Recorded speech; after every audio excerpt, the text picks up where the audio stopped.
આપણે જૂના ભાગીદારનું જૂનું પ્રમાણ અને નવા ભાગીદારનો પ્રવેશ ભાગ આ બે જ વસ્તુ આપી હોય ત્યારે નવું પ્રમાણ કઈ રીતે શોધાય એનું સૂત્ર લખ્યું.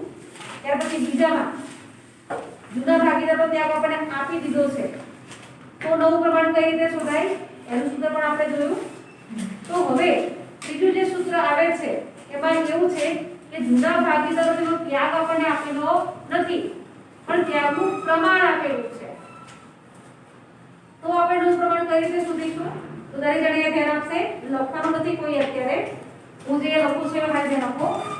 ત્રીજું સૂત્ર છે કે જ્યારે જૂના ભાગીદારોના ત્યાગનું પ્રમાણ આપેલું હોય ત્યારે બરાબર તો આપેલું હોય ત્યાગનું પ્રમાણ. આગળના સૂત્રની અંદર આપણે સીધે સીધો ત્યાગ આપી દીધો હતો. અહીંયા ત્યાગ આપ્યો નથી, ત્યાગનું પ્રમાણ આપ્યું છે. ત્યાગનું પ્રમાણ ન ચાલે. આપણે તો નવા પ્રમાણનું સૂત્ર શું હતું કે જૂનું પ્રમાણ માઈનસ ત્યાગ. આપણે નવું પ્રમાણ શોધવાનું છે તો નવા પ્રમાણનું સૂત્ર છે જૂનું પ્રમાણ માઈનસ ત્યાગ. તો આપણી પાસે ત્યાગ હોવો જોઈએ. આપણને આપ્યું છે ત્યાગનું પ્રમાણ તો એના ઉપરથી પહેલા આપણે ત્યાગ શોધવો પડશે. તો એ ત્યાગ કઈ રીતે શોધાય? તો ત્યાગ બરાબર નવા ભાગીદારનો પ્રવેશ ભાગ ગુણ્યા ત્યાગનું પ્રમાણ આવશે. નવા ભાગીદારનો પ્રવેશ ભાગ તો ખાલી ભાગ લખીશું ગુણ્યા ત્યાગનું પ્રમાણ. બરાબર આ બે વસ્તુ આપણે યાદ રાખવાની છે. નવો ભાગીદાર જે પેઢીમાં પ્રવેશે છે એનો પ્રવેશ ભાગ ગુણ્યા જૂના ભાગીદારોના ત્યાગનું પ્રમાણ આપણને રકમમાં આપેલું છે. એ બંનેનો ગુણાકાર કરીશું તો આપણને ભાગીદારોનો ત્યાગ મળી જશે. અને ત્યાગ મળે પછી ત્યાગ આપણે અહીં લખી જૂના પ્રમાણમાંથી બાદ કરીશું તો આપણને નવું પ્રમાણ મળી જશે. બરાબર તો એવો આ સૂત્રને લગતો એક દાખલો હું ગણાવું છું. એક દાખલો તમારે ગણવાનો છે. બરાબર તો સ્વાધ્યાયની અંદર આપણે 5 દાખલા ગણ્યા છે. છઠ્ઠો દાખલો ગણીશું આપણે. તો છઠ્ઠા દાખલા માટે આપણે રકમ આપી છે કે A અને B 3/2 ના પ્રમાણમાં નફો નુકસાન વહેંચી લેતા ભાગીદારો છે. તેઓ C ને 1 ભાગ આપવાની શરતે ભાગીદારીને દાખલ કરે છે. બરાબર આખો દાખલો મારો ગણાઈ જાય પછી તમે લોકો ઉદાહરણ સૂત્ર અને બંને પહેલા આપણે એ સમજી લેવાનું છે કે કઈ રીતે દાખલો ગણવાનો છે કારણ કે તમારે પણ એક પછી દાખલો ગણવો પડશે. તો બે ભાગીદારો A અને B જૂનું પ્રમાણ આપણને આપેલું છે એટલું છે 3/2 આપણે લખી નાખીશું. અને નવો ભાગીદાર પ્રવેશ છે C તો C નો પ્રવેશ ભાગ પણ આપણને આપેલો છે એનો છે 1 ભાગ છે. બરાબર આટલી વસ્તુ આપી છે. આગળ એવું લખ્યું છે કે C A અને B પાસેથી સરખે હિસ્સે મેળવશે. C નો જે ભાગ છે 1 A એ શું કરે છે A અને B પાસેથી સરખે ભાગે મેળવે છે. બરાબર તો આ શું હોય એનું ત્યાગનું પ્રમાણ. આપણને ત્યાગનું પ્રમાણ આપેલું છે 1/1. C એનો જે ભાગ છે એક રકમ એ આ બંને પાસેથી સરખે હિસ્સે મેળવે છે. સરખે હિસ્સે એટલે 1/1 એનો મતલબ કે આપણી પાસે ત્યાગનું પ્રમાણ છે. ત્યાગ નથી હવે ત્યાગ શોધવો પડશે. તો કઈ રીતે શોધાય? એનો ત્યાગ અને બી નો ત્યાગ બંનેનો ત્યાગ શોધવો પડશે. તો નવા ભાગીદારનો ભાગ છે 1 બંનેમાં લખીશું આપણે ગુણ્યા ત્યાગનું પ્રમાણ. 1/2 છે 1/2 અને 1/2 થશે તો લખીશું આપણે અહીંયા 1/2 અને 1/2 બરાબર તો 1/20 અને 1/20 આ મળી ગયો બંનેનો ત્યાગ. ત્યાગ મળી જાય તરત આપણે સૂત્રમાં કિંમત મૂકી દઈશું 9 A B અને C 3 જણા આવશે. હવે અહીંયા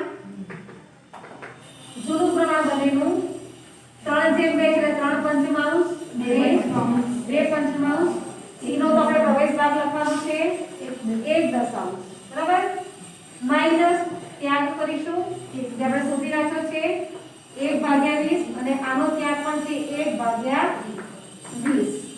ચાલો હવે છેદ સરખા થાય હોય તો છેદ સરખા કરવાના, ના થાય તો ચોકડી ગુણાકાર. બરાબર? અહીંયા છેદ સરખા થાય એવા છે. 20 છે તો અહીંયા 5 ચોક 20. અહીંયા આવી છે તો અહીંયા 20 કરીશું તો 5 ચોક 20. અહીંયા પણ આવશે 4. ચલો 4 કરી 12 1 ભાગ્યા 20. 4 દુ 8 -1 ભાગ્યા 20. અહીંયા 11 ભાગ્યા 20 7 ભાગ્યા 20. અહીંયા 7 ભાગ્યા 20. ચલો બંનેના છેદમાં 20 છે. અહીંયા 20 બરાબર છે તો 2 10 નું 20 થાય. ઉપર પણ 2 મૂકવા પડે તો 2 છેદમાં 20. તો આપણને એનું નવું પ્રમાણ મળ્યું છે 11/7/2.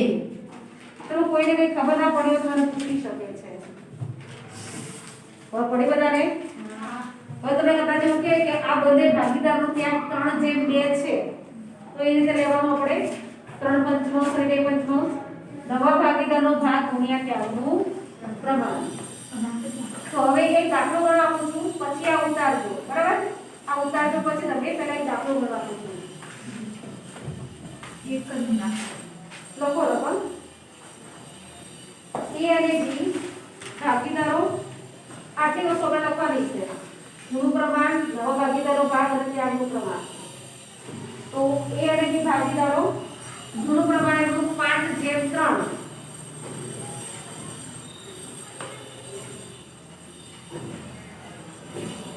C નો પ્રવેશ ભાગ 1/4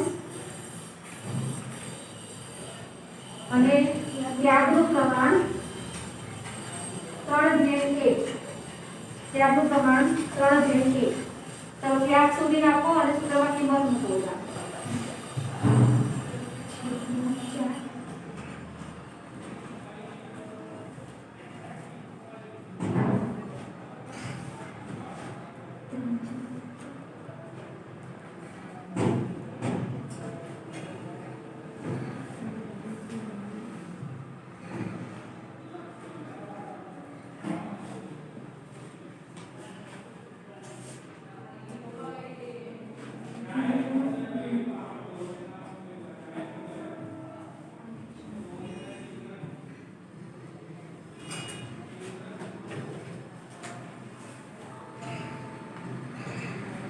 आई ज्योमेट्री તો આવે છે 7/5/4 7 5 4 જેને આવે કે છે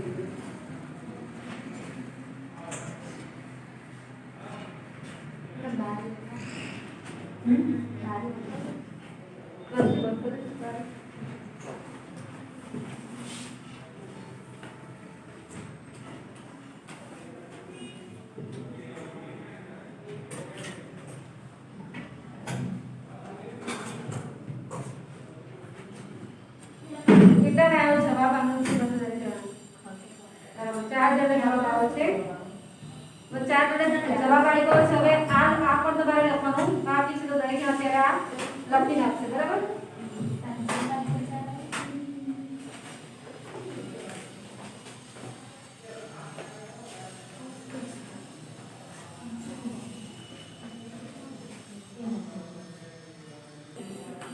તો આપણે આ સૂત્રથી સ્વાધ્યાયનો દાખલા નંબર 7 ગણવાનો છે આપણે.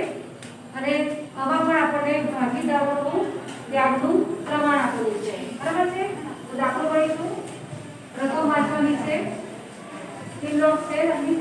હા વાંચી રકમ વાંચીએ નિરાળી. A, B અને C 20%, 40% અને 40%ના પ્રમાણમાં નફો નુકસાન વહેંચતા ભાગીદારો છે. D ને નફામાં 1/8 ભાગે નવા ભાગીદાર તરીકે પ્રવેશ આપ્યો. B તેનો ભાગ B અને C પાસેથી 3/2 ના પ્રમાણમાં મેળવશે. બરાબર. જો આ સૂત્ર વડે આપણે મેં ગણાવે તમને ગણો આપ્યો છતાં આ દાખલો હું ગણાવું છું. એનું કારણ છે કે કારણ કે આમાં કઈ વસ્તુ એવી આપી છે કે તમે ક્યાંક ને ક્યાંક ભૂલ કરી નાખો.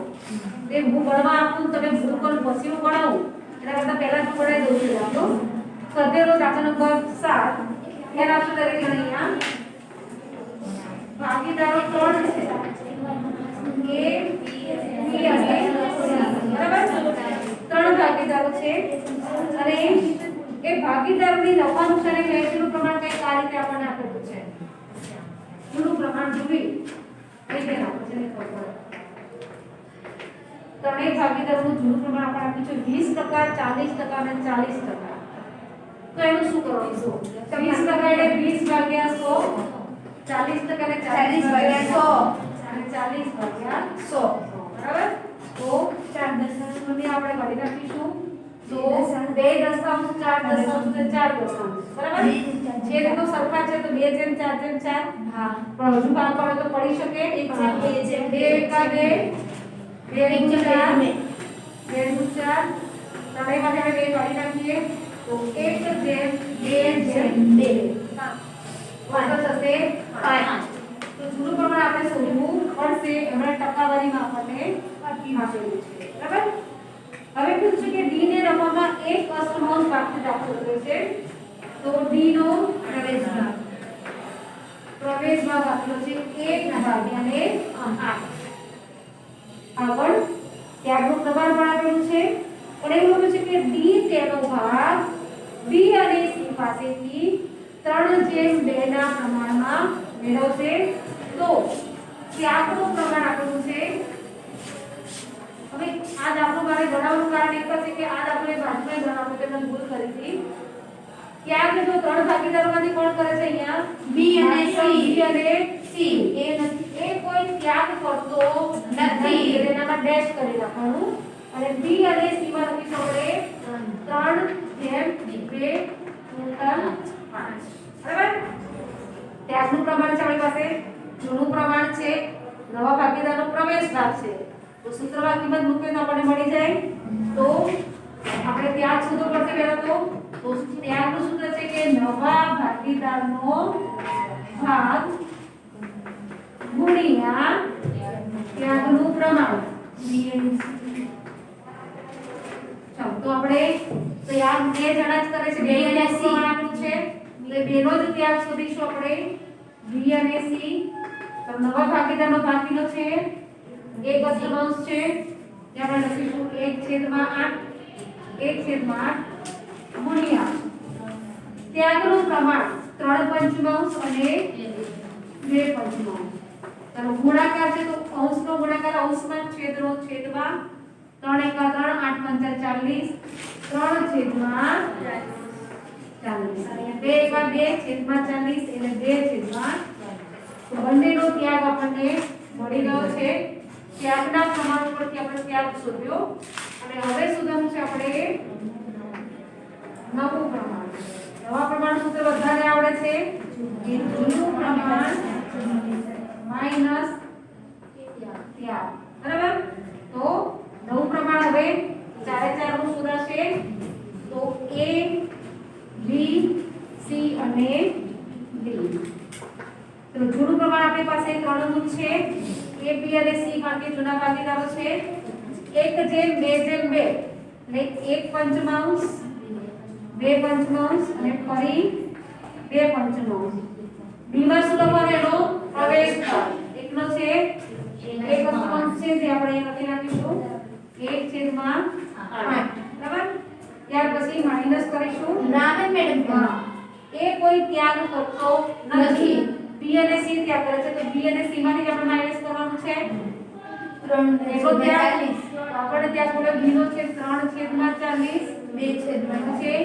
2/40 બરાબર ચલો હવે છેદ સરખા થાય એવા છે 40 છે તો અહીંયા 40 કરો તો 5 × 40 પર મૂકીશું અહીંયા પણ રીતે 5 × 40 ચલો 8 × 16 16 -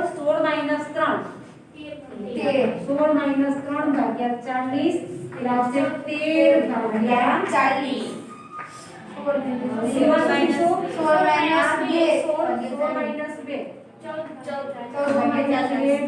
40 16 - 2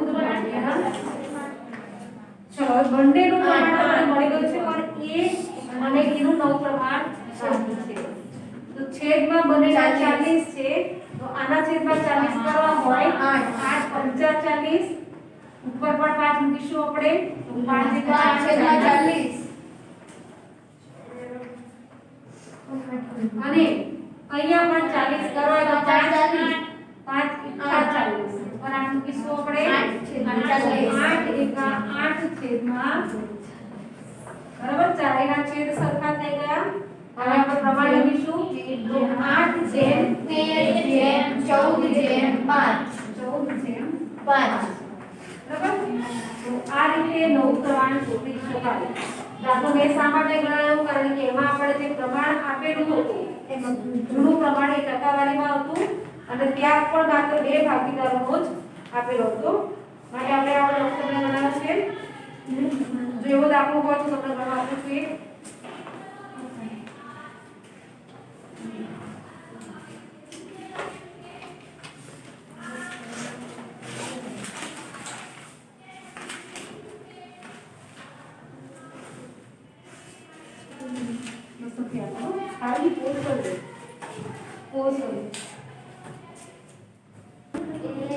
જો આપણે નવું પ્રમાણ શોધવાના 3 સૂત્ર લખ્યા આપણે ચોથું સૂત્ર જોવાનું છે પહેલા સૂત્રમાં એવું હતું કે જૂના ભાગીદારોનું જૂનું પ્રમાણ અને નવા ભાગીદારનો પ્રવેશમાં આપેલું હોય તો કોઈ સૂત્ર લખવાનું બીજામાં હતું કે ભાગીદારનો ત્યાગ આપેલો છે તો નવું પ્રમાણ કેવી રીતે શોધાય અને ત્રીજું સૂત્ર હતું કે જ્યારે ત્યાગનું પ્રમાણ આપેલું હોય તો નવું પ્રમાણ કેવી રીતે શોધી શકાય બરાબર તો આવા 3 સૂત્ર આપણે લખ્યા હવે આપણે ચોથું સૂત્ર લખવાનું છે તો ચોથું સૂત્ર લખીશું દરેક જણા તમારા ચોપડાની અંદર બ્લેક પેન થેલીમાં જો નીચે સૂત્ર લખીશું આપણે કે જ્યારે જૂના ભાગીદારો પૈકી જ્યારે જૂના ભાગીદારો પૈકી અમુક ભાગીદારે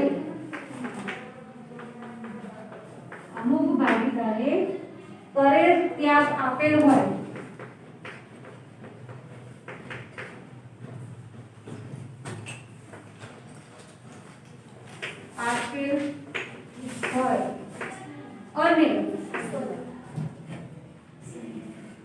અને બાકીના એક ભાગીદારે કરેલ ત્યાગ આપેલ ન હોય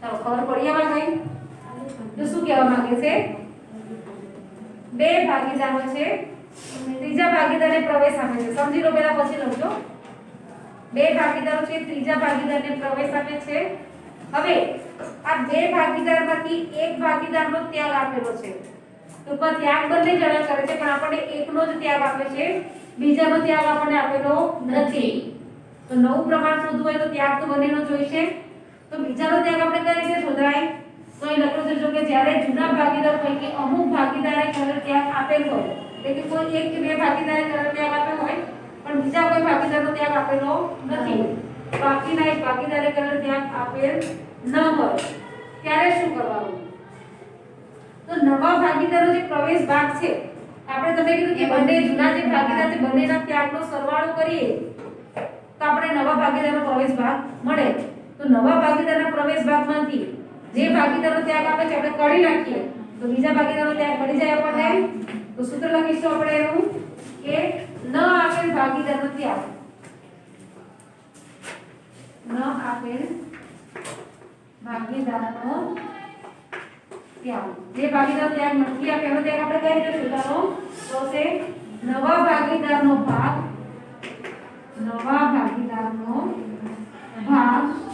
માઈનસ આપેલ ભાગીદારનો ત્યાગ બરાબર જે એક ભાગીદારનો ત્યાગ આપ્યો છે એ આપણે નવા ભાગીદારના ભાગમાંથી બાદ કરીશું તો આપણે બીજા ભાગીદારનો ત્યાગ મળી જશે અને તે બંને ભાગીદારનો ત્યાગ મળી જાય તો નવું પ્રમાણ આપણને મળી જાય નવું પ્રમાણનું સૂત્ર શું છે તો જૂનું પ્રમાણ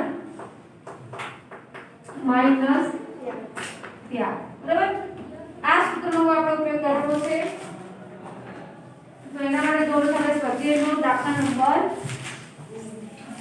8 જોઈશું દરેક આ ચોપડીમાં જવાબ છે એમાં લખ્યું છે કે A અને B એક પેઢીના ભાગીદારો છે તેઓ C ને નફામાં 1/5 ભાગ આપવાની શરતે નવા ભાગીદાર તરીકે દાખલ કરે છે. તો અહીંયા ભાગીદારોના નામ લખી નાખીશું. ભાગીદારો છે A અને B. જૂનું પ્રમાણ આપણને આપેલું છે અને જૂનું પ્રમાણ આપણને આપેલું નથી, કશું કીધું નથી, પણ આ દાખલું પતી જાય ને પછી તો જૂનું પ્રમાણ નથી આપણું તો આપણે નહીં લખીએ. ત્યાં C નો પ્રવેશ ભાગ આપેલો છે. C ને નફામાં 1/5 ભાગે દાખલ કરવાનો છે. તો C નો પ્રવેશ ભાગ કેટલો લખીશું? 1/5. બરાબર. પ્રમાણ નથી આપેલું તો જૂનું પ્રમાણ શું લખીશું આપણે? 1/2. બરાબર. ત્યાર પછી લખવામાં લખ્યું છે કે C તેના ભાગ પૈકી 1/15 ભાગ A પાસેથી મેળવે છે. તો A નો ત્યાગ આવે છે 1/15. અહીંયા આપણને B નો ત્યાગ આપેલો નથી. આપણે શોધવો પડશે. તો કઈ રીતે શોધાશે? B નો ન આપેલ ભાગીદારનો ત્યાગ. અહીં પહેલા સમજી લો પછી લખવું ટાઈમ આપી તમને. B નો ત્યાગ નથી આપેલો ને, B નો ત્યાગ બરાબર. નવા ભાગીદારનો ભાગ કેટલો છે? C નો ભાગ 1/5 નહીં માઈનસ જે ભાગીદારનો ત્યાગ આપેલો છે એનો એટલો છે 1/15. બરાબર. છેદ સરખા આવ્યા છે. 5 તરી 15 ઉપર 3 લખીશું તો 3 × 3 - 1 3 - 1/15 એટલે 2/15. આપણે B નો ત્યાગ મળી ગયો 2/15. ત્યાગ મળી જાય પછી તો આપણે સૂત્રમાં કિંમત મૂકતા આવડે છે. નવું પ્રમાણ A B અને C. ચલો A અને B નું જૂનું પ્રમાણ આપીનો તૃતીયાંશ A તૃતીયાંશ. C માં એનો પ્રવેશ ભાગ લખીશું આપણે. બંનેનો ત્યાગ લખી નાખીશું 1/15 અને 2/15. ચલો લસાઅ થયો છે નહીં તો ચોકડી બરાબર કરવો પડશે. 15 × 15 અને 2 × 2 15 - 2 છેદમાં 15 × 2 30 એટલે આવશે 13/30. એ જ રીતે અહીંયા કરીશું આપણે 15 × 15 અને 2 × 4 15 - 4 છેદમાં 30 11/30. ચલો અહીંયા બનેલા છેદમાં 30 છે. અહીંયા 30 થશે તો 5 × 6 30 તો ઉપર પણ 6 આવશે. 6 × 6 છેદમાં 30. બરાબર. તો આપણને નવું પ્રમાણ મળશે 13/11/6. બરાબર. તો આ રીતે દાખલો ગણવાનો છે. કોઈ એક ભાગીદારનો ત્યાગ આપે છે, બીજાનો નથી આપ્યો, તો જેનો ત્યાગ નથી આપ્યો એનો આપણે શોધવો પડશે. તો એ કઈ રીતે શોધાય? તો જે નવા ભાગીદારનો ભાગ છે એમાંથી જે ભાગીદારનો ત્યાગ આપે છે આપણે બાદ કરી દઈશું એટલે બીજા ભાગીદારનો આપણને ત્યાગ મળી જાય. બંનેનો ત્યાગ આપણે બાદ કરીશું તો આપણને મળી જશે નવું પ્રમાણ. બરાબર. તો દાખલો અહીંયા પૂરો થાય છે. દરેક જણા પોતાના સ્વાધ્યાયના ચક્રમાં લખી નાખો.